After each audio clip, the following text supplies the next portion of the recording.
Bonjour, j'espère que vous allez bien. Par la grâce de Dieu, je vais très bien. Ce dimanche 26 février, je viens lui rendre gloire. Je viens lui rendre honneur. Je viens dire merci au Seigneur. Je viens en toute gratitude remercier le Saint-Esprit parce qu'il ne nous abandonne pas. Le Saint-Esprit est l'ami par excellence. Et comme le Seigneur nous l'a dit, il est notre guide. Ça veut dire que lorsque nous sommes perdus, lorsque nous nous posons des questions, la personne par excellence que nous devons contacter et qui peut nous aider, c'est le Saint-Esprit.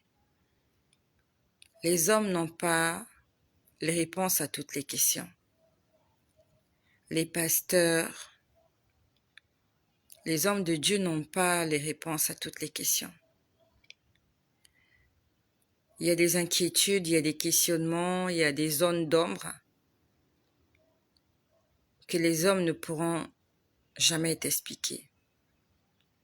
Mais le Saint-Esprit, il connaît toutes choses. Et c'est avec lui qu'il faut être en communion. Si tu es en communion avec le Saint-Esprit, tu connais toutes choses, même les profondeurs de Dieu.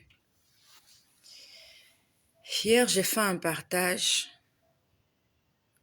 au sujet de ce qui m'est venu par la tête, de certains souvenirs que le Seigneur m'a rappelés hier. Et je rends grâce au Seigneur parce que toi, tu es là, tu es connecté et tu es en train de suivre au fur et à mesure comment le Seigneur est en train de nous enseigner. Hier, j'ai fait un partage en disant que je suis fermement sûre que Jésus-Christ reviendra avant la fin de l'année 2033. C'est par rapport à toutes ces idées, tous ces souvenirs qu'il a fait remonter dans mon cœur hier. Et hier, quand j'étais en train de parler, je me rappelle, j'ai demandé au Seigneur de me donner la confirmation.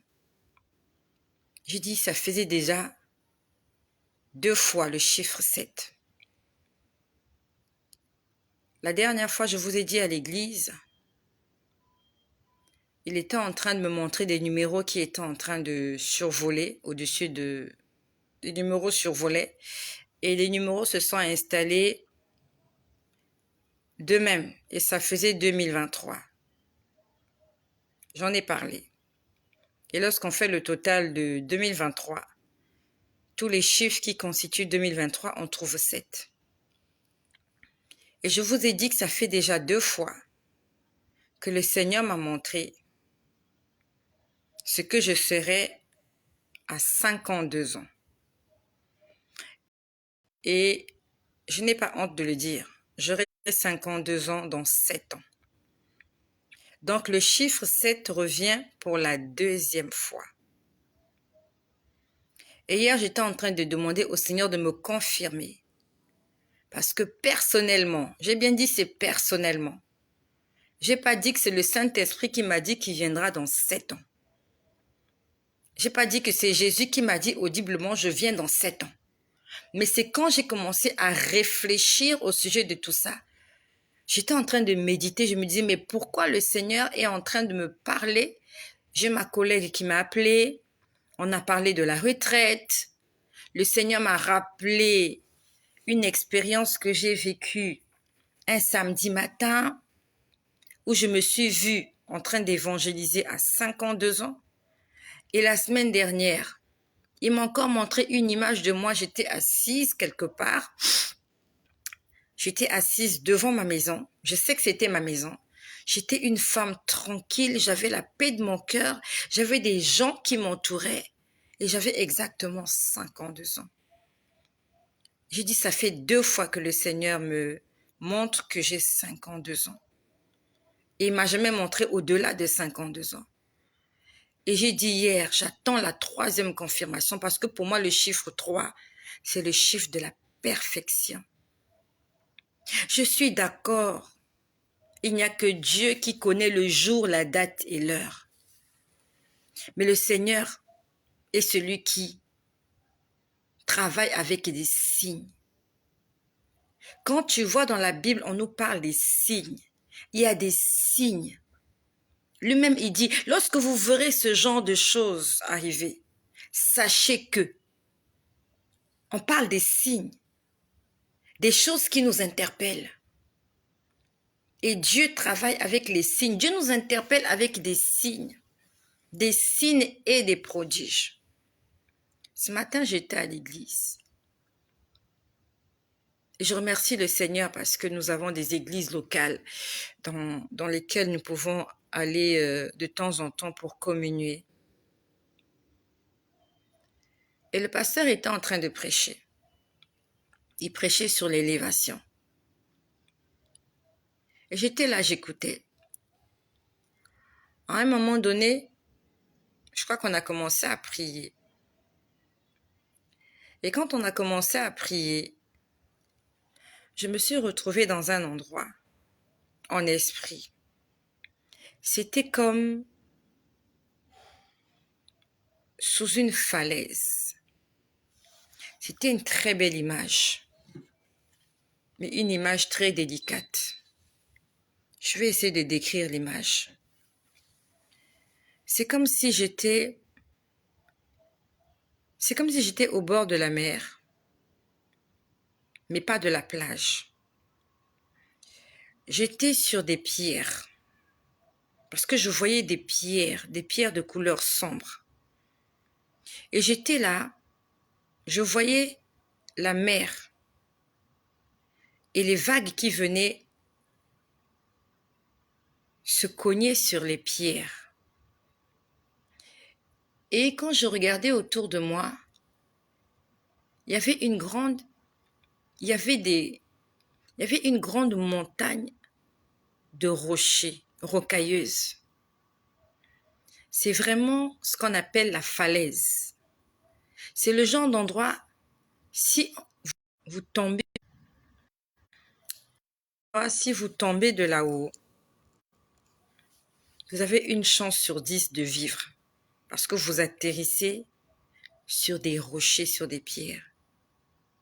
Je ne voyais pas du sable. Je voyais des pierres noires, des grosses pierres qu'on appelle des rochers. Et j'étais là, debout sur ces rochers. En face de moi, j'avais la mer à perte de vue. Derrière moi, j'avais une grande montagne rocheuse, rocailleuse ou rocheuse, c'est comme vous voulez. À ma gauche, il y avait cette montagne rocheuse. Et j'étais là, je ne savais pas comment quitter cet endroit. Parce qu'à la limite, pour quitter cet endroit, il fallait soit escalader et c'était risqué. Ou alors, il fallait longer les parois rocheuses de la montagne, mais je ne sais pas là où ça me conduisait. Et j'avais l'impression que j'étais dans une impasse. La mer était en face de moi et j'ai jamais nié. J'ai jamais refusé, je ne sais pas nager. J'ai jamais pu apprendre à nager. J'étais en face de la mer et derrière moi, j'avais cette montagne. Et sous mes pieds, j'avais des gros rochers, des grosses pierres noires. Le paysage était beau, mais très hostile. Parce que c'est le genre d'endroit où vous atterrissez et vous n'êtes pas sûr de vivre dans cet endroit.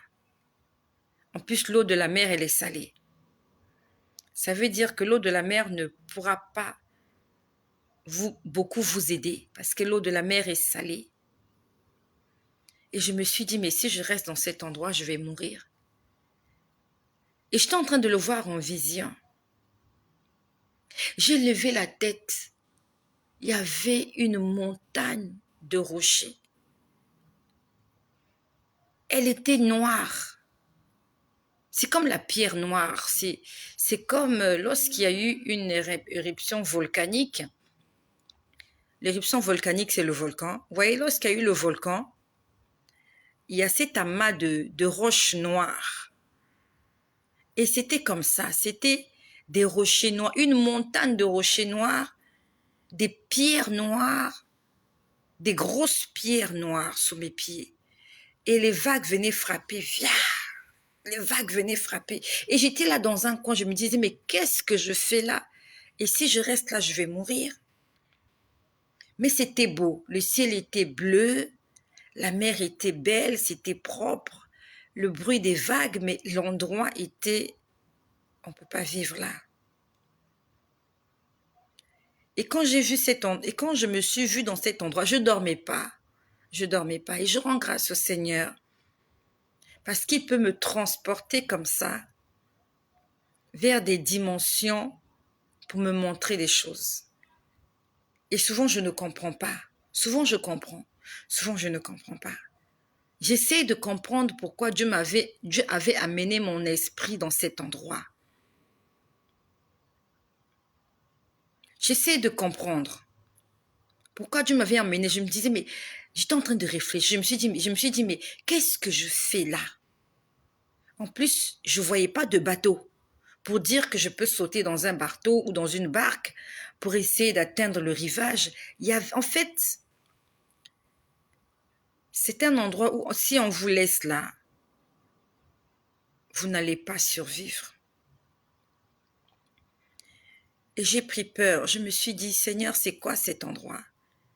J'essaie de comprendre. Charnellement, j'essaie de comprendre pourquoi j'étais dans cet endroit.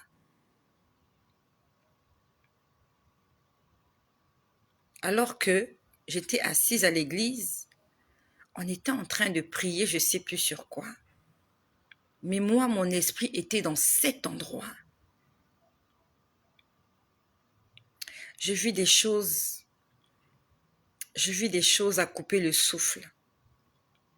Depuis décembre 2017, je vis des choses. 2017, je vis des choses que je n'avais jamais pensé vivre de toute mon existence. Quand je vois toutes ces choses, je me dis juste que Dieu n'a pas de limite.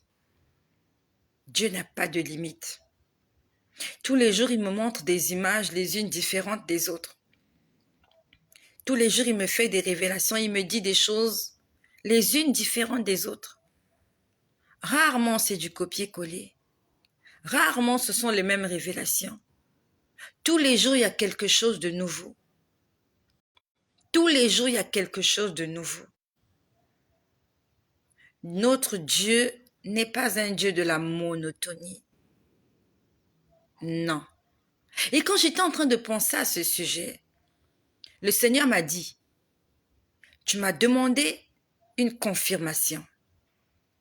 Et quand j'ai entendu la voix me parler, me rappeler que hier, j'ai demandé la confirmation. Le Seigneur m'a dit, combien de fois je t'ai montré que tu avais 52 ans. Ça se passait dans mon cœur. Pourtant, je n'y pensais plus. J'étais là concentrée, comment faire pour être élevée, ainsi de suite. Le Seigneur m'a dit, combien de fois je t'ai montré que tu as 52 ans? J'ai dit, ça fait 2 fois, Seigneur. Et il me dit, 5 plus 2, ça donne combien? J'ai dit, Seigneur, 5 plus 2, ça donne 7. Il m'a dit, voici la confirmation que tu cherchais. Pour la 3e fois, je te donne le chiffre 7 pour te confirmer que c'est bien moi qui te parle. Et comme il me l'avait dit précédemment, tu vas le leur dire. Si le Seigneur nous donne toutes ces révélations, c'est pour que nous puissions nous préparer. 2023, c'est l'année de mon repos. Je vais commencer à entrer dans mon repos en 2023. Et dans 7 ans, et ce repos-là va durer 7 ans, jusqu'à ce que j'ai atteint mes 52 ans. Et quand j'aurai atteint mes 52 ans, je vais entrer dans mon triple repos. Je vais aller me reposer. Je vais entrer dans la majesté céleste. Beaucoup de gens vont critiquer ce message. Ce message, ça n'engage que moi-même. Je n'ai pas de verset biblique pour accompagner ce message. Ça n'engage que moi-même. Que tu crois ou non que Jésus-Christ reviendra dans moins de 8 ans, que tu y crois ou pas, il reviendra un jour. Que tu y crois ou pas à ce que je dis, c'est pas ça l'essentiel. C'est pas ce en quoi tu crois que je dis qui va te sauver. C'est ta relation avec Dieu qui va te sauver. Donc que tu critiques, ou que tu adhères, ou que tu acceptes ce que je dis, ça ne va pas changer ta relation avec Dieu. Je suis convaincue que le Seigneur est en train de me dire que dans 7 ans, il viendra me chercher. Même si il repousse la date, ça peut arriver. Je ne sais pas si tu lis la Bible. On nous parle d'un roi qu'on appelait Ézéchias. Ézéchias était un roi. Le Seigneur parle au prophète Ésaïe. Le Seigneur dit à Ésaïe, va dire à mon serviteur Ézéchias de mettre de l'ordre dans sa vie, parce que bientôt il va mourir. Ézéchias savait qu'il allait mourir. Dieu l'avait averti. Et dans la Bible, il y a beaucoup de gens comme ça à qui Dieu a dit, tu vas mourir tel jour, telle date. Dieu les avait avertis. Et Ézéchias a commencé à se lamenter. Il a rappelé à Dieu tout ce qu'il a fait pour le royaume, pour le temple, pour Israël. Le Seigneur lui a ajouté 15 ans. Donc ça peut arriver que je sois aussi Ézéchias. Dieu me dit, prépare-toi, dans 7 ans, il va se passer quelque chose. Et ça peut arriver que Dieu aussi puisse repousser cette date-là. Ou alors, puisse avancer. Dieu est souverain. Et je sais qu'un enfant de Dieu ne quitte pas la terre comme un païen. Un vrai enfant de Dieu. Lorsqu'il commence à mourir, Dieu l'avertit. Nous connaissons l'histoire de Aaron, le frère de Moïse. Dieu l'avait averti. Aaron, tu vas mourir. Moïse, Dieu l'avait averti. Va à la montagne, car c'est là que tu mourras. Dieu nous avertit. Dieu avertit certaines personnes. Jésus savait qu'il allait mourir. Quand il parlait à ses disciples, les disciples ne semblaient pas comprendre. Mais il leur disait, nous allons à Jérusalem. Le Fils de l'homme sera livré entre les mains des pécheurs. Ils vont le tuer, ils vont le crucifier, mais le 3e jour, il ressuscitera. Ça, c'est la vie d'un vrai chrétien. Un vrai chrétien ne meurt pas comme un poulet. Un vrai chrétien ne sort pas le matin, il reçoit une balle perdue et il meurt. Non. Un vrai chrétien, Dieu l'avertit. Mets de l'or dans ta maison parce que bientôt je viendrai te chercher. J'aimerais vivre très longtemps sur cette terre. J'aimerais faire grandir mes enfants, les voir travailler, les voir se marier, avoir des enfants. C'est le rêve de toute maman. Mais si Dieu me demande de me préparer, alors je vais me préparer. Je suis en train de me préparer, de quitter la terre dans 7 ans. Dans 7 ans. Le Seigneur m'a dit que je vais entrer dans mon repos dans 7 ans. Je ne vais pas mourir. Il me l'a dit un dimanche matin, 2 heures, il m'a dit, si tu restes accroché à moi, tu seras témoin de mon retour. Je ne mourrai pas. Jésus-Christ reviendra dans moins de 8 ans. À moins qu'il ne change d'avis. Parce qu'il est Dieu, il est souverain. Le Seigneur est en train de me confirmer le chiffre 7, le chiffre 7, le chiffre 7, le chiffre 7. Et je ne l'ai pas imaginé, je ne l'ai pas inventé. Je ne l'ai vraiment pas inventé. À moins que mon Dieu soit un menteur. Mais je sais que Dieu n'est pas menteur. Il n'est pas menteur.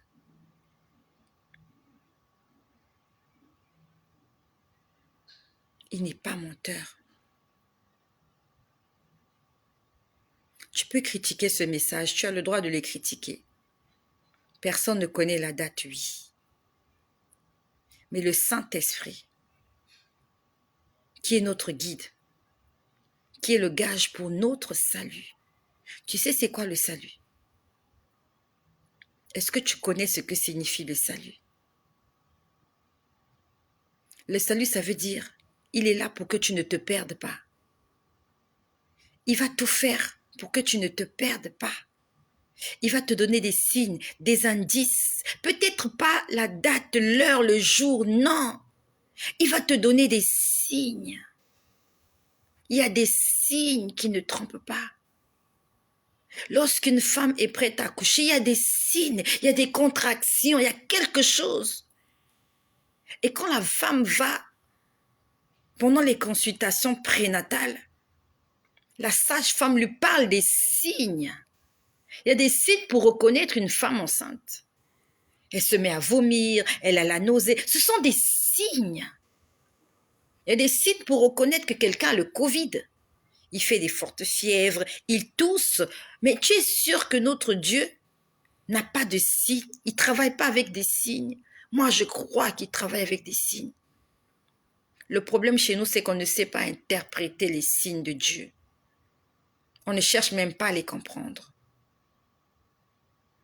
Je rends grâce au Seigneur parce que je suis née dans la génération de ceux qui vont vivre le retour de Jésus. Et pendant que je parle, nous sommes aujourd'hui dimanche. Hier samedi, je l'avais oublié, le Seigneur vient de me le rappeler. Hier samedi, j'étais allongée sur mon lit. J'entendais. Alors, qu'est-ce que ça disait? On parlait des anges déchus. On parlait des anges déchus, on disait... C'était juste une phrase. Et la phrase disait... Je ne vais pas dire exactement parce que j'ai oublié les termes. Mais ce que j'entendais hier après-midi, hier c'était samedi. Je me rappelle, j'étais allongée sur mon lit. J'entendais quelque chose du genre... Bientôt les anges déchus vont régner. Quelque chose comme ça. Le règne des anges déchus. Est-ce que c'était le règne des anges déchus? Est-ce que c'était le règne? Ou l'établissement des anges déchus? Mais la phrase voulait dire que les anges déchus sont en train de se préparer à régner. Et quand on parle des anges déchus, on parle des démons. On parle de Lucifer. On parle du diable. Et le diable va régner sur terre en toute liberté quand le Saint-Esprit ne sera plus là. Jusque-là, il règne, mais il ne peut pas faire tout ce qu'il veut. Parce qu'il y a les prières des saints, il y a l'alliance que Dieu a avec son épouse, qui fait que le diable ne peut pas agir tel qu'il souhaiterait le faire. Mais lorsque le Saint-Esprit ne sera plus là, Satan va agir en toute liberté sur la terre. Et hier samedi, j'étais en train d'entendre, je l'ai entendu maximum 2 fois. Maximum 2 fois. Sinon 1 fois. Et ça m'a même interpellée. Mais je comprenais le sens de ce qu'on me disait. Mais ça signifiait que bientôt, les anges déchus vont régner. Et les anges déchus ne peuvent pas régner au ciel. Le ciel ne leur appartient pas. Les anges déchus règnent déjà en enfer. L'enfer leur appartient.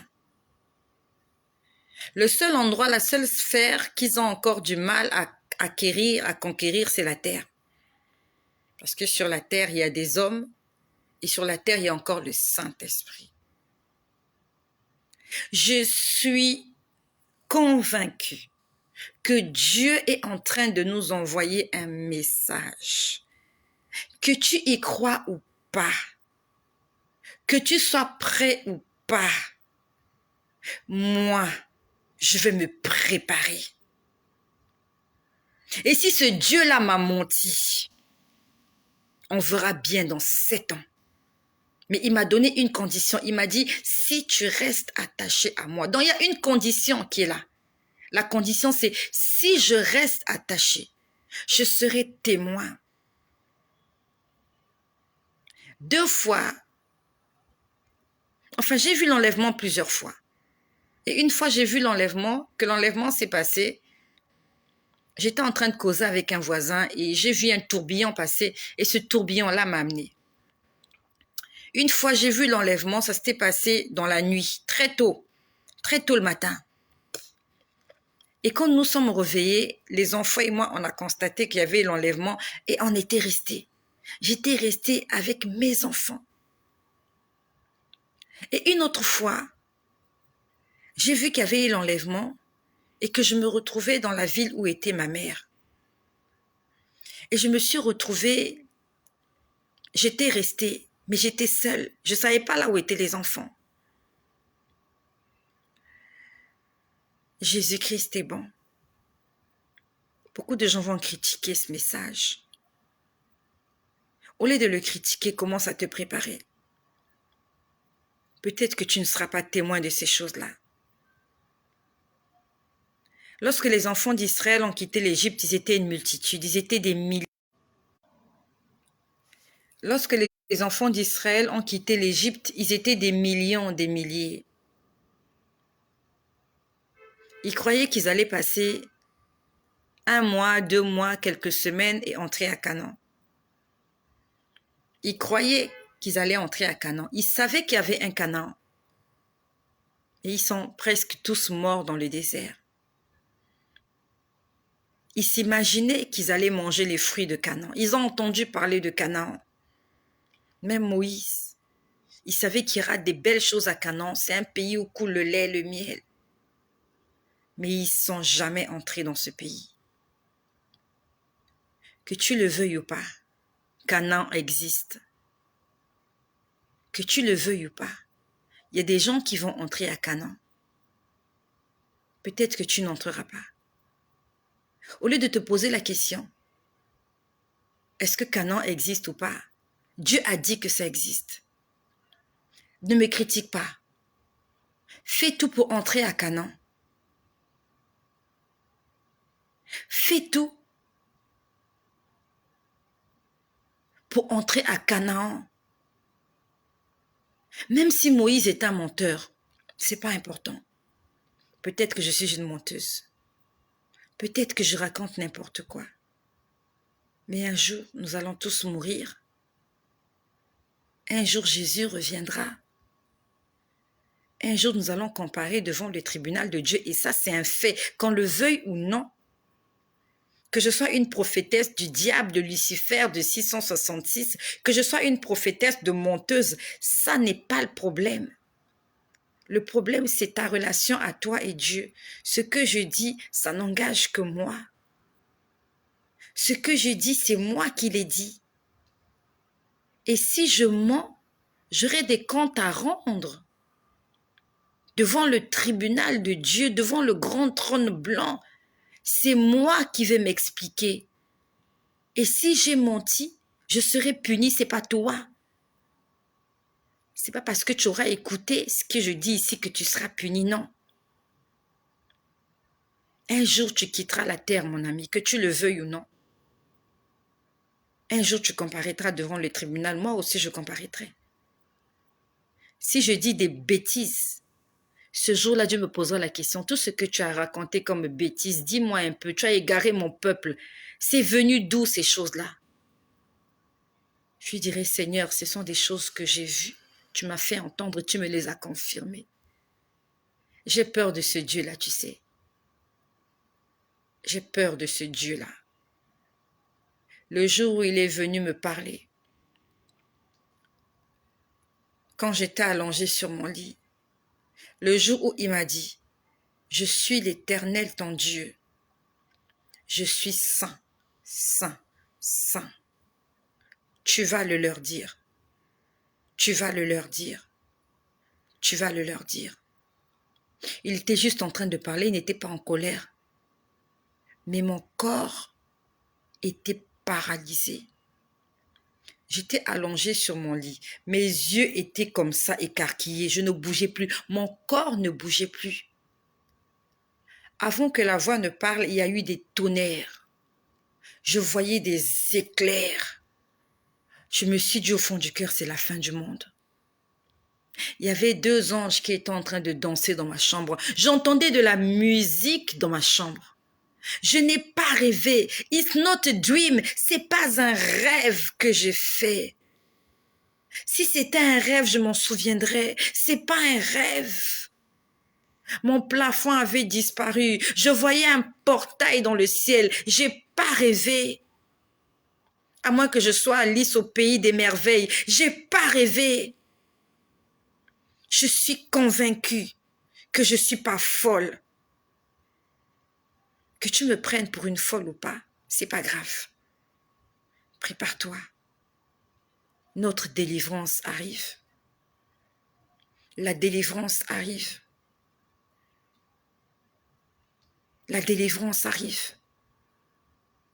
C'est le moment de ne plus s'amasser des trésors de la terre. C'est le moment de commencer à s'amasser des trésors célestes. Si tu ne payes pas ta dîme, commence à la payer maintenant. Je n'ai pas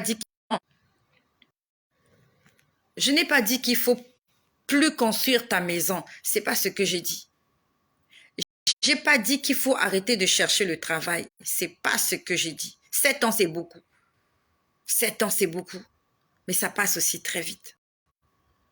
Pendant que tu es en train d'organiser ta vie, pendant que tu es en train de préparer ton mariage, pendant que tu es en train de construire ta maison, pense aussi à ton éternité. Fais les deux au même moment. Fais les deux au même moment. Notre Dieu est amour. Il ne nous a pas donné le mois. Il n'a pas donné le jour. Il n'a pas donné la date. Il a donné l'année. L'année a 12 mois. Dans les 12 mois, il y a 365 ou 366 jours. Par heure, il y a 60 minutes. En une journée, il y a 24 heures. Beaucoup de choses peuvent se passer en une seconde. Peut-être que dans 7 ans, tu ne seras plus là. Peut-être que dans 7 ans, tu seras là. Remercions le Seigneur. Parce que tu peux compter du bout des doigts combien de temps il te reste peut-être encore sur cette terre. Le chiffre 7 est en train de se répéter. Et ce que je dis, je suis à 100% sûre que ce n'est pas mon imagination. C'est pas mon imagination. J'ai pas inventé ça. J'ai pas inventé ça. Je l'ai pas inventé. Je l'ai vu de mes yeux. Et même si ça ne se passe pas comme j'ai dit, je vais me préparer. Tous les jours, je ne laisserai personne se mettre au travers de mon chemin. Je vais essayer de me battre. Je vais essayer de me battre. Le Seigneur m'a confirmé le chiffre 7. Il m'a dit, je t'ai montré 2 fois, tu as 52 ans. Il m'a dit, tu veux la confirmation. Hier, tu as parlé de la confirmation pendant le live. Il m'a dit, 5 plus 2 égale combien? J'ai dit, c'est égal à 7, Seigneur. Il m'a dit, tu as la confirmation. Tu peux y croire ou pas? Quand Jésus reviendra, je suis sûre que tu vas oublier ce message parce que tu seras paniqué. Quand Jésus reviendra, peut-être dans 7 ans, tu vas oublier ce message. En 7 ans, beaucoup de choses vont se passer. Tu vas oublier ce message. Et ça ne servira plus à rien dans 7 ans. Ce message ne servira plus à rien après 7 ans. Ce message sera valable avant le retour de Jésus. Après le retour de Jésus, ça ne servira plus à rien parce que ça sera le règne des anges déchus. Les anges déchus vont régner. Les anges déchus, c'est tous ceux qui ont été chassés du ciel. Ils vont régner sur la terre. Ils seront les rois, les gouverneurs de cette terre. Et quand je suis rentrée tout à l'heure à la maison, j'étais en train de penser à cette vision que j'ai vue où j'étais au bord de la mer. Il y avait des rochers partout. J'étais en train d'y penser. Tout à l'heure, quand je suis rentrée, on est rentré à la maison. Je crois qu'il était 3 heures de l'après-midi. J'ai fait à manger aux enfants, on a grignoté. Et je suis montée dans ma chambre, j'ai ouvert ma Bible dans Lévitique, j'ai lu un passage et j'ai dit, Seigneur, éclaire-moi. J'ai dit, Seigneur, éclaire-moi au sujet de la vision que j'ai vue où j'étais. C'est comme si on m'avait, je ne sais pas si on m'a jeté de cette falaise où on m'avait déposé, mais je ne savais pas comment m'en sortir. Je ne savais pas comment sortir de cet endroit. Et j'étais seule dans cet endroit. Je levais les yeux et je voyais des montagnes, des grandes montagnes à perte de vue. Je me suis dit, mais je vais mourir dans cet endroit. Et pendant que j'étais en train de poser la question au Seigneur cet après-midi, je viens t'exhorter à prendre du temps dans la parole de Dieu. Ce que je fais ici, c'est mon témoignage. Ici, je ne viens pas prêcher. Je ne prêche pas ici. Je témoigne ce que je vis au jour le jour. Et encore des choses que j'ai vécues il y a de cela quelques mois que je n'ai jamais partagées parce que je n'ai pas le temps. Je viens t'exhorter. Quand tu n'as rien à faire, prends ta Bible, lis-la. Tu lis la Bible. Quand tu as vu un verset qui t'a interpellé, tu fermes la Bible, tu en fais un sujet de prière. Et même si tu as lu, tu n'as rien compris, tu fermes la Bible, tu commences à adorer le Seigneur, tu l'adores, dis-lui tout ce qui te passe par-dessus la tête, dis-lui de t'aider, à pardonner, à aimer, dis-lui, Seigneur, guide-moi, dis-moi ce que je dois faire. Passe du temps dans la prière, Dieu va te répondre, Dieu va t'exaucer, Dieu va te parler. Le problème chez toi, c'est que tu ne pries pas. Et quand tu pries, c'est juste pour demander à Dieu, Seigneur, donne-moi. Seigneur, donne-moi. Tu ne cherches pas que Dieu te parle. C'est toujours toi qui parles à Dieu. C'est toujours toi qui as quelque chose à dire à Dieu. Et tu oublies que lui aussi, en tant que père, il a des choses à te dire. Et tu ne lui laisses pas le temps. Tu ne lui laisses pas l'espace. Quand tu commences à prier, il n'y a que toi qui parles. Tu parles, tu parles, tu parles, tu parles. Et à un moment donné, tu ne sais pas te taire pour écouter aussi l'autre parler. Même à l'Assemblée nationale, même au tribunal, chacun prend la parole à son tour. Même quand il y a eu un meurtre, c'est-à-dire que c'était même les kamikazes, les gens tués, les gens sont morts. Il y a les avocats qui défilent. Chacun vient raconter sa petite vie. Il y a l'avocat de tel parti qui vient, qui parle, on lui donne du temps. Vous avez fini? Oui, monsieur, je ne sais pas moi, l'avocat, je ne sais pas comment il s'appelle. Après, on donne la parole à l'autre. Oui, l'avocat de la partie, je ne sais pas, partie civile ou partie, je ne sais pas quoi là, ainsi de suite. Moi, je n'ai pas fait juridiction, je ne connais pas leurs termes là. L'autre avocat, il vient, il parle. Si une partie a 4 avocats, les 4 avocats vont parler. Après, c'est le président du tribunal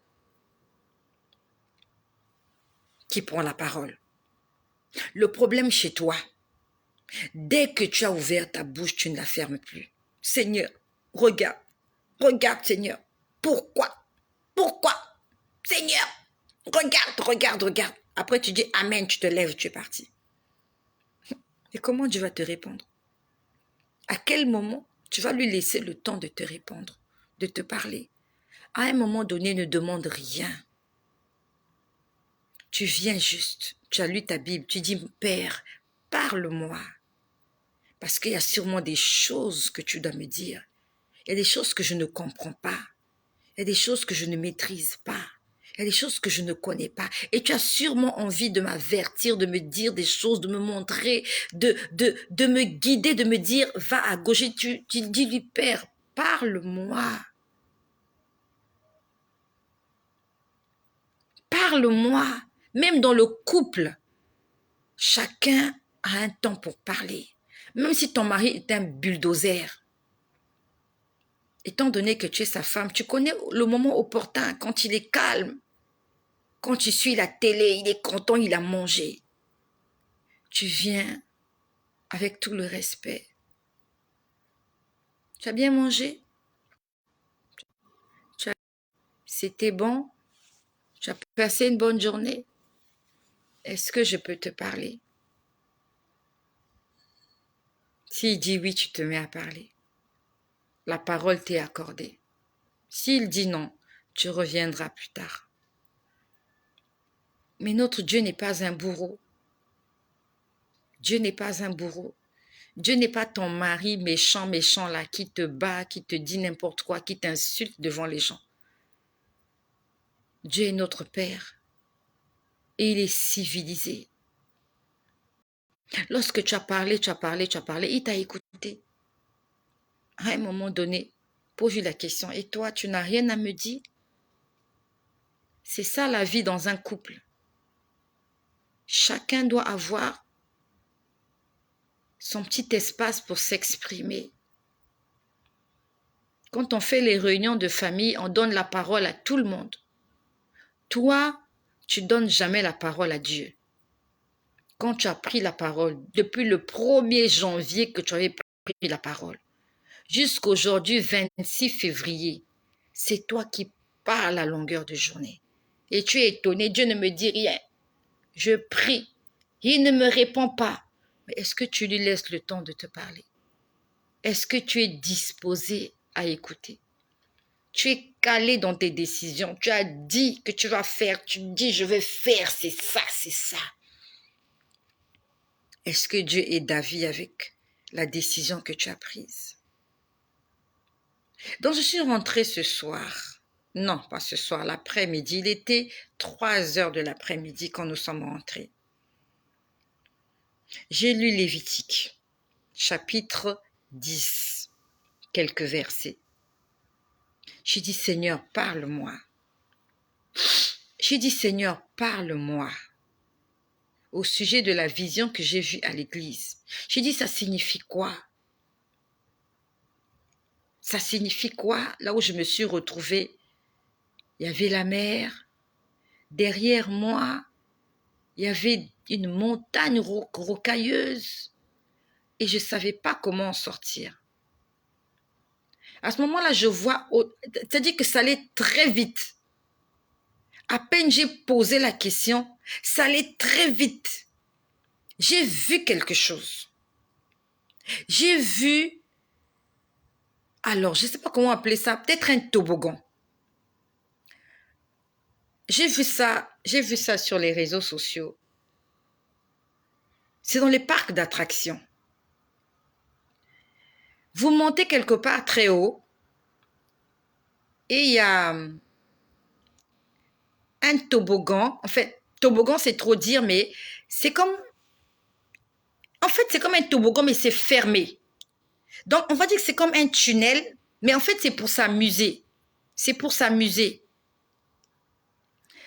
J'ai vu ça sur les réseaux sociaux. Donc, il y a des gens qui montent très haut et il y a comme un tunnel qui tombe comme un toboggan. Et les gens entrent à l'intérieur, ils glissent.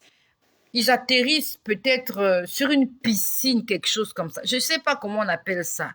Moi, j'ai vu ça sur les réseaux sociaux. Il y en a même pour les plus petits. Et je vois des adultes, en fait. Mais c'est dans les parcs d'attractions que ça se passe. Je ne sais pas si quelqu'un connaît le nom de cette chose-là. Je ne sais pas, je vois que ça défie. Je ne sais pas si vous êtes toujours en direct ou pas.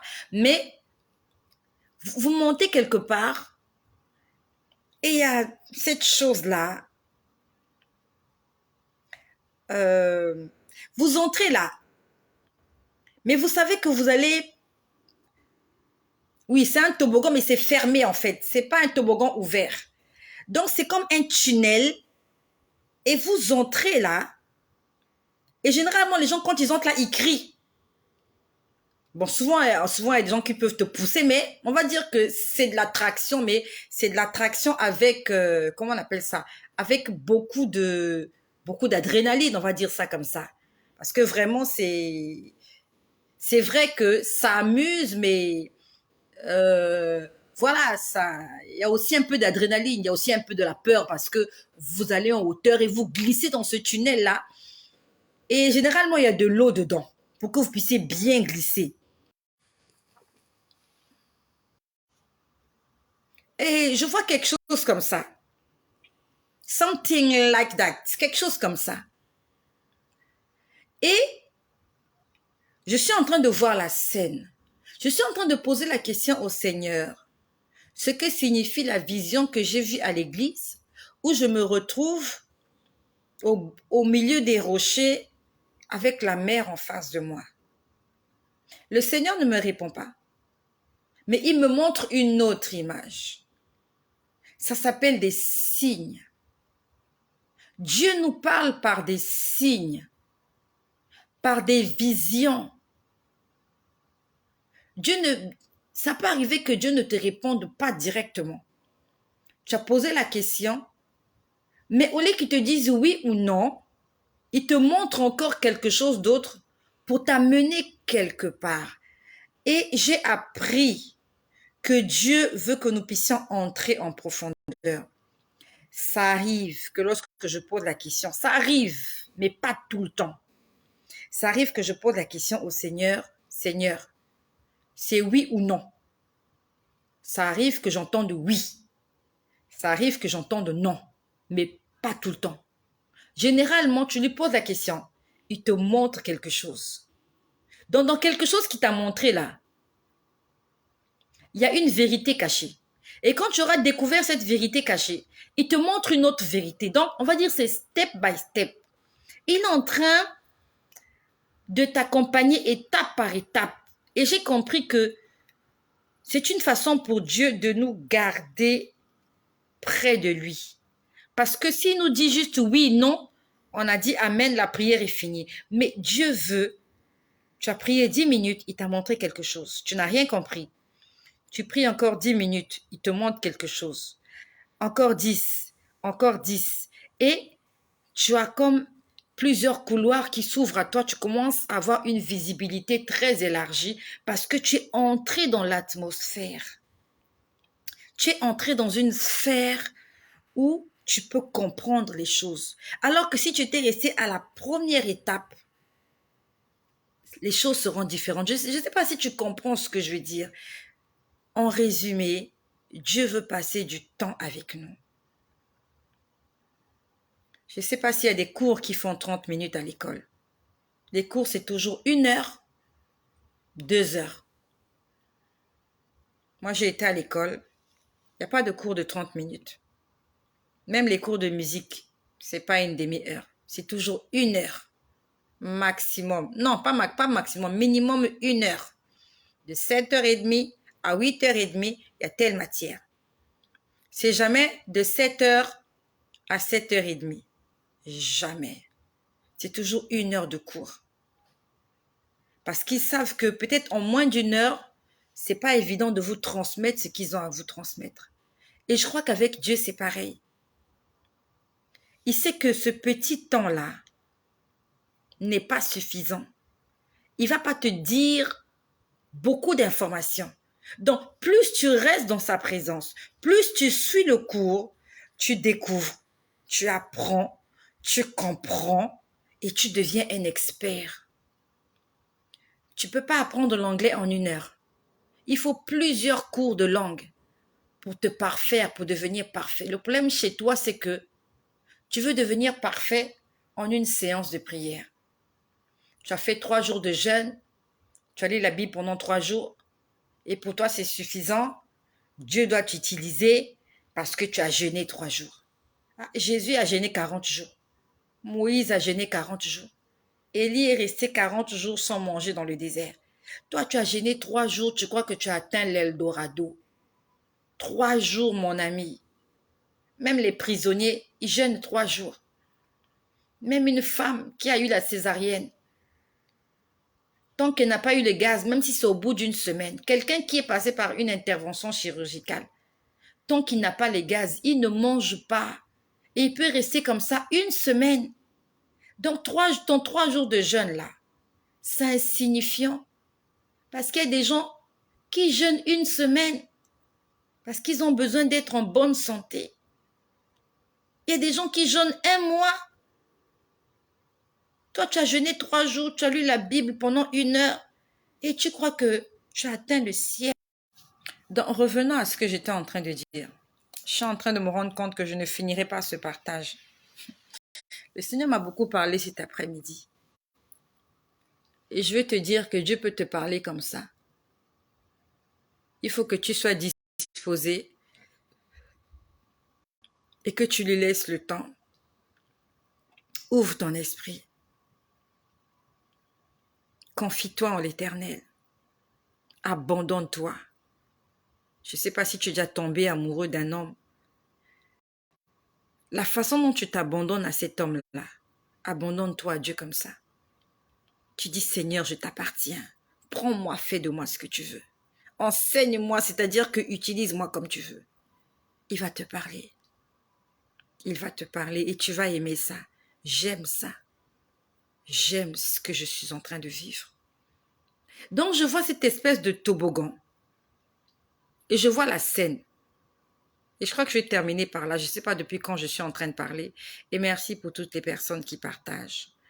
Merci pour toutes les personnes qui like aussi. Plus vous partagez, plus la vidéo est visible. Plus vous likez, plus la vidéo est visible, que ce soit sur YouTube ou sur Facebook. Et que le Seigneur se souvienne de vous. Parce que quand tu as partagé, il y a quelqu'un qui aura une portion de ce que toi, tu as eu ici. Que le Seigneur se souvienne de vous, tous qui partagent. Je pense à Parfait Ambeu, ouais, je crois que, ouais. Je pense à Sophie Issé qui partage souvent, Romanos Barreau.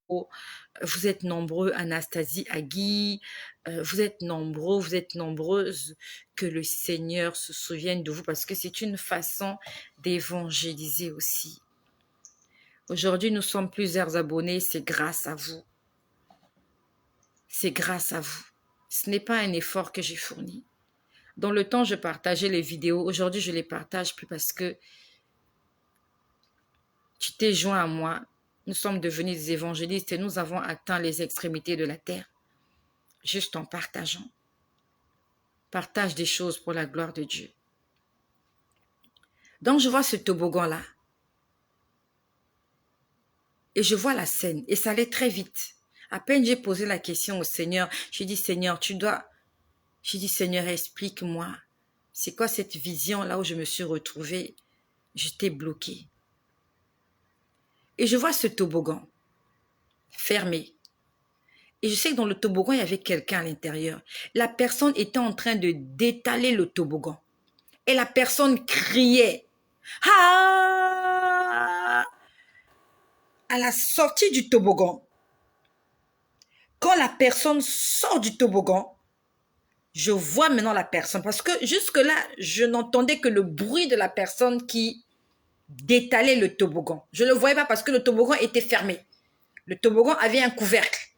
J'entendais juste quelqu'un descendre le toboggan et en train de crier parce que la personne avait peur.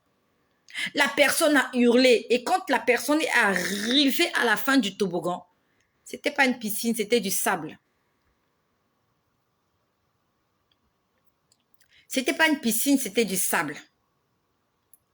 Et je vis quelqu'un qui était juste à la sortie de la bouche de toboggan qui attendait la personne qui était en train de tomber. C'était un homme. J'ai vu un homme en train d'attendre ce qui arrivait dans le toboggan. Quand la personne est sortie du toboggan, la personne n'était pas seule. Alors, je vais essayer de vous expliquer comment la personne était. La personne en question, c'était une femme.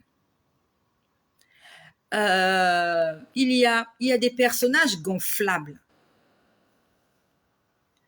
Il y a des personnages gonflables. Je ne sais pas trop manipuler mon écran.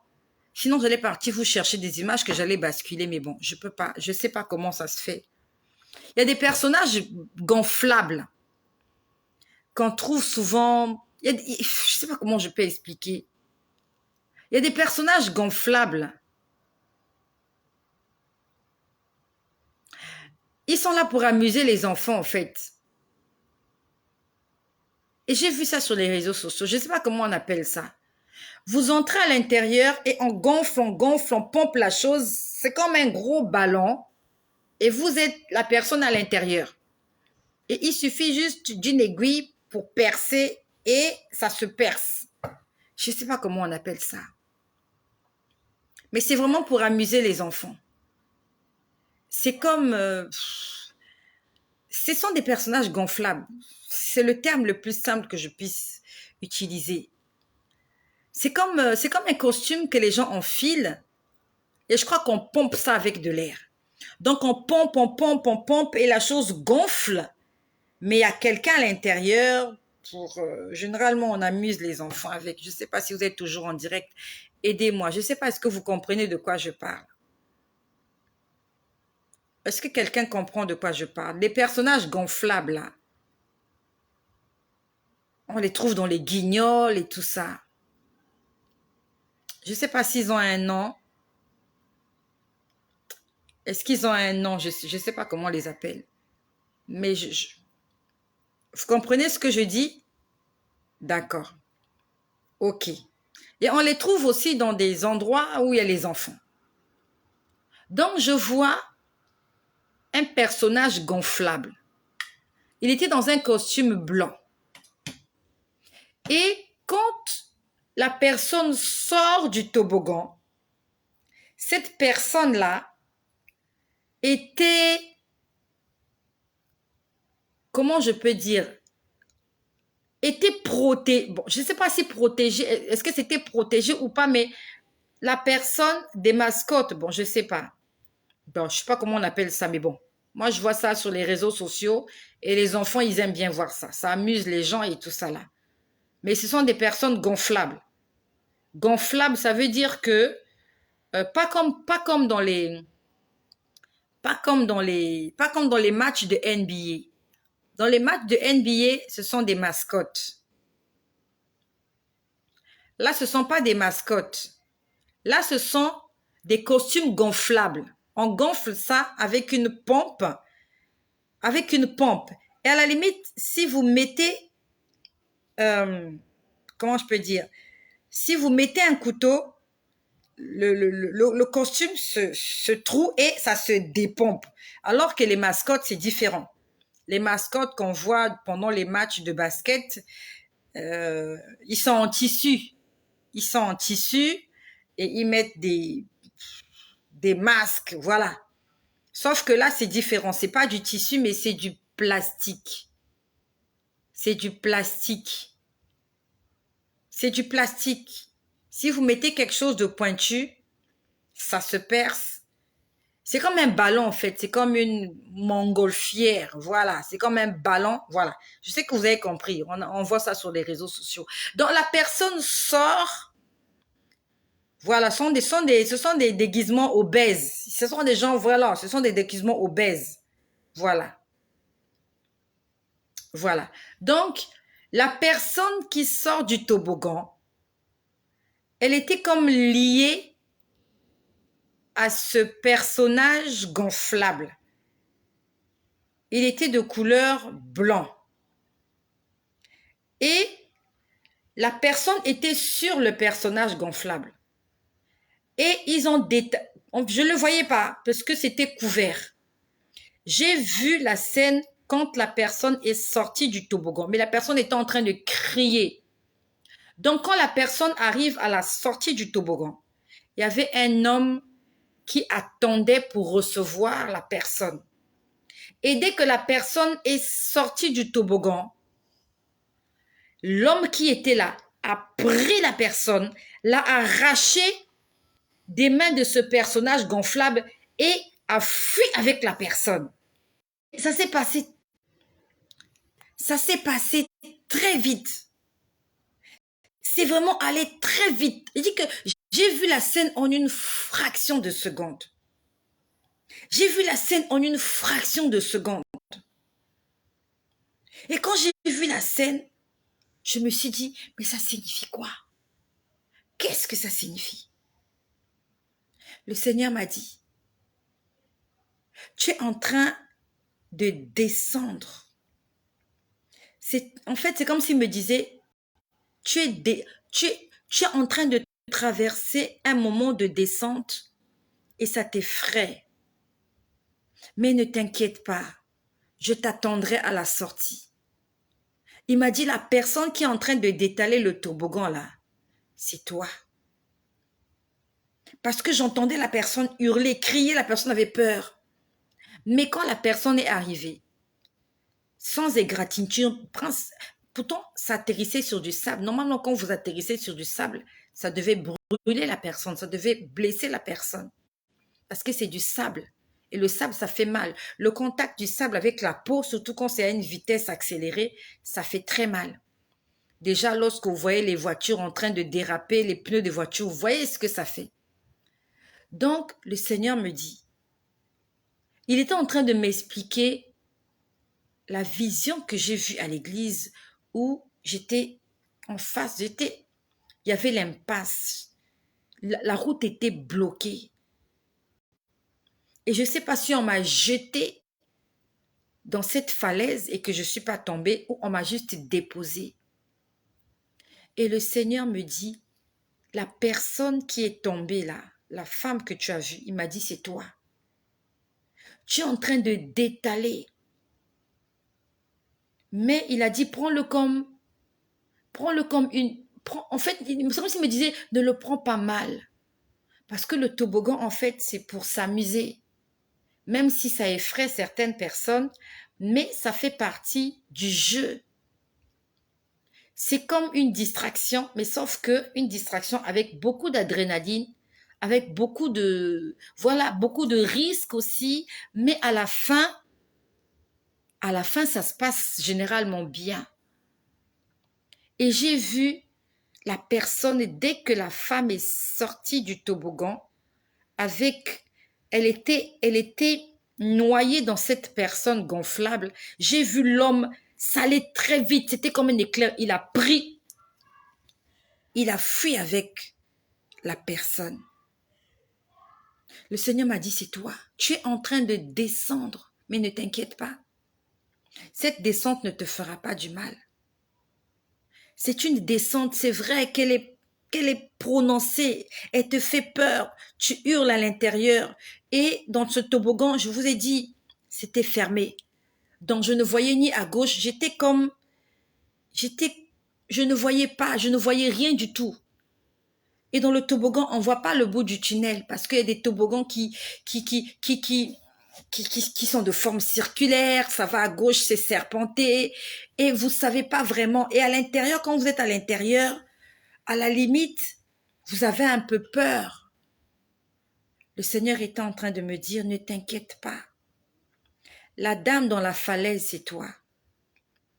Tu vois pas l'impasse, oui, tu sais pas où aller.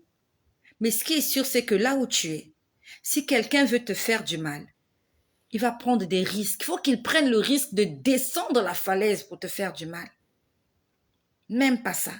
Il m'a dit, ceux qui sont en haut ne te voient pas. Ils sont en haut. Ils croient être en haut, mais toi qui es dans la falaise, tu es invisible à leurs yeux. Eux, ils croient que tu t'es noyé. Ils croient que tu es mort. Ils croient que tu as disparu. En fait, Tu as disparu de leur radar. Toi, tu te plains que tu es dans la falaise, que tu ne sais pas où aller. Tu ne sais pas où aller, mais tes ennemis qui sont là-haut, quand ils vont venir, ils vont te chercher, ils ne te verront pas, ils se diront, oh, mais elle est morte, ou elle s'est noyée, mais tu es quelque part. En fait, Dieu est en train de me dire, tu vois pas le bout du tunnel. Tu crois que tu es dans une impasse, mais tu es en sécurité. Tu sortiras de cet endroit et c'est moi qui vais te recevoir et tu ne souffriras d'aucune entorse. Mais dans le toboggan, tu es caché. Tu n'es pas visible. Lorsque tu es dans le toboggan, lorsque tu glisses dans le toboggan en question, les gens ne te voient pas. Ils t'ont vu peut-être monter l'escalier. Mais après, dès que tu entres dans le toboggan, tu deviens invisible. Jusqu'à ce que tu apparaisses comment je peux dire, jusqu'à ce que tu apparaisses au bout du toboggan. Et toi, dans le toboggan, tu paniques, tu as peur, tu cries, tu hurles, et tu ne connais pas encore l'impact qui t'attend lorsque tu es en bas. Le Seigneur m'a dit, ta descente, c'est vrai, elle est brusque, elle ne te fait pas du bien, mais ne t'inquiète pas. Je tiens les choses en main. Il m'a dit, ne t'inquiète pas. Je suis au contrôle. Et c'était une façon de m'expliquer la vision. Il m'a dit, dans la vision, tu es en train de voir l'impasse. Tu vois le mauvais côté de la vision. Il m'a dit, vois le bon côté. Tu es à l'abri. Parce que pour que quelqu'un vienne te chercher là où tu es tombé, comment je peux appeler ça, dans cette falaise où tu es tombé, il m'a dit, quelqu'un pour venir te chercher, il faut qu'il ait des billes, il faut qu'il ait des reins bien suspendus. Prendre une corde, même pas, il est en train de risquer sa vie. En essayant de venir te fouiller dans la falaise, il risque sa vie. Il m'a dit, là où tu es, il n'y a que moi qui peux te sortir de là. Personne ne prendra le risque de te sortir de là. C'est comme s'il voulait me dire, fais-moi confiance. Là où tu es, il n'y a que moi pour te sortir de là.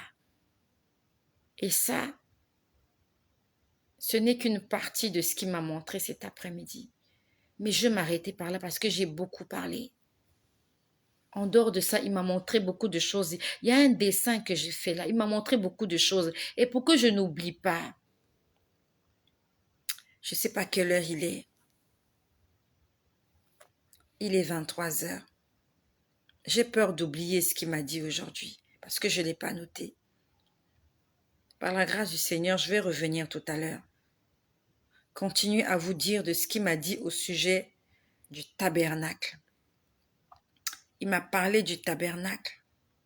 Il m'a montré quelque chose.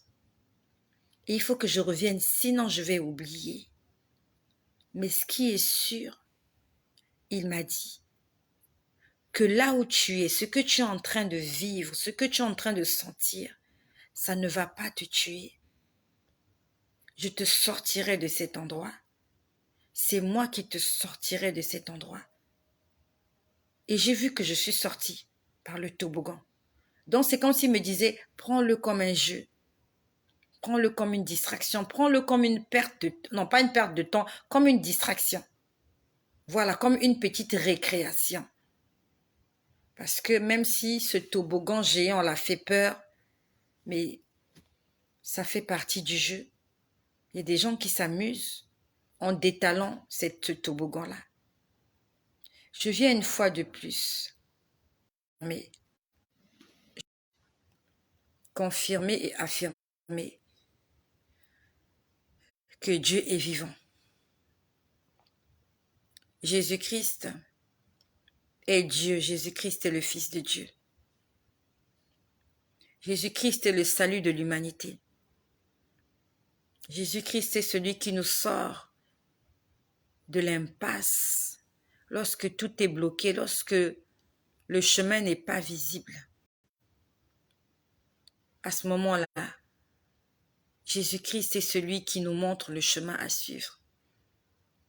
Je suis venu déclarer, proclamer tout haut qu'il n'y a pas de vie éternelle sans passer par Jésus-Christ.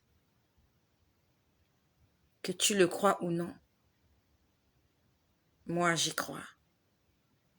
Parce que ce que je vis est au-delà de ce que j'aurais pu imaginer. Je suis venu te présenter ce Jésus-là, qui est très aimant, il est très gentil. Il est disponible, il aimerait avoir une intimité avec toi. Il aimerait passer du temps avec toi. Il aimerait te parler, il aimerait te montrer, te révéler les choses cachées. Et si tu le désires, il va se révéler à toi. Père éternel, je te rends grâce pour toutes ces personnes qui sont là et pour toutes les personnes qui vont nous rejoindre, toutes les personnes qui seront sauvées parce que tu vas leur parler ce soir. Seigneur, de la même façon que lorsque tu enseignais, tu priais pour les malades et tous étaient guéris. Je prie pour quelqu'un qui est venu malade ce soir, afin que cette parole qui a été sémée puisse produire du fruit. Seigneur, que ces paroles qui vont entrer dans la vie de quelqu'un, dans le cœur de quelqu'un, puissent le guérir des maladies visibles et invisibles, afin que cette personne sache que je ne parle pas de moi-même, mais que c'est toi qui m'as envoyé. Seigneur, j'envoie l'onction de la guérison sur la vie de quelqu'un. S'il y a quelqu'un qui est venu malade et qui s'est connecté à cette vidéo, Seigneur, je prie que cette connexion soit reliée au Père éternel qui vit dans le ciel et qui intercède pour nous. Je prie pour cette personne qui a mal à la tête, qui a mal au dos. Les diagnostics ne sont pas bons. On lui a dit qu'il lui reste quelque temps à vivre. La personne est angoissée, attristée, déprimée. Seigneur, je prie qu'après cette vidéo, et même pendant cette vidéo, que le miracle s'opère dans la vie de cette personne, afin que cette personne sache que Jésus-Christ est la guérison de l'humanité. Que cette personne y croit ou pas, moi je crois que pendant que je suis en train de parler, qu'il y a des maladies qui sont en train de quitter des corps. Il y a des personnes qui sont en train de recevoir le salut dans leur maison. Il y a la lumière qui est en train d'entrer dans la maison de quelqu'un.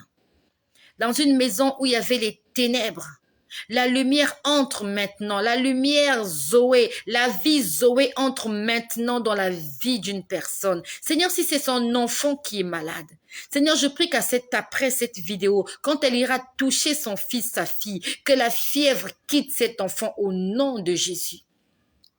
Si c'est quelqu'un qui est dans le coma et qu'à côté de cette personne, il y a quelqu'un qui est en train d'écouter cette vidéo, je prie qu'à la fin de cette vidéo, que la personne qui est dans le coma puisse ouvrir les yeux, afin que celui qui entend ma parole sache qu'il y a un Dieu qui est vivant et qui continue d'agir. Il n'a pas changé. Ce qu'il a fait pour Abraham, ce qu'il a fait pour Isaac, ce que tu as fait pour Jacob, ce que tu as fait pour Joseph, ce que tu as fait pour Marie, pour Élisabeth, pour Lazare et pour Zachée. Tu vas le faire pour quelqu'un ce soir. Quelqu'un est délivré ce soir. Quelqu'un est restauré ce soir. Quelqu'un est sauvé ce soir. Quelqu'un est guéri ce soir par la puissance du nom de Jésus-Christ de Nazareth. Merci Seigneur pour le pardon des péchés. Parce que pendant que je parle, il y a quelqu'un qui est en train de se confesser. Il y a quelqu'un qui a compris qu'il ne lui reste plus assez de temps sur la terre et qu'il est le temps de se retourner et de faire volte-face 360 degrés. Il va se retourner et il va lever les yeux vers le ciel. Il va lever les yeux vers les montagnes car c'est de là que nous viennent le secours. Seigneur, je te prie pour nos enfants qui sont encore en train de se pervertir, nos enfants qui sont encore dans la rue, nos enfants qui ne te connaissent pas encore. Dans ta parole, Seigneur, tu as dit, crois au Seigneur Jésus et tu seras sauvé, toi et ta famille. Je te prie pour toutes mes sœurs qui sont là, qui prient pour leurs enfants. Je te prie pour tous mes frères qui sont là, qui prient pour leur mariage, qui prient pour leur couple, pour leurs entreprises. Seigneur, ramène à la bergerie les enfants qui se sont égarés. Que cette parole devienne chère dans la vie de quelqu'un. Qu'elle ne soit pas sauvée seule, mais qu'elle soit sauvée, elle et toute sa famille. Lorsque Moïse est sorti d'Égypte seul, tu lui as dit, repars et va chercher tes frères.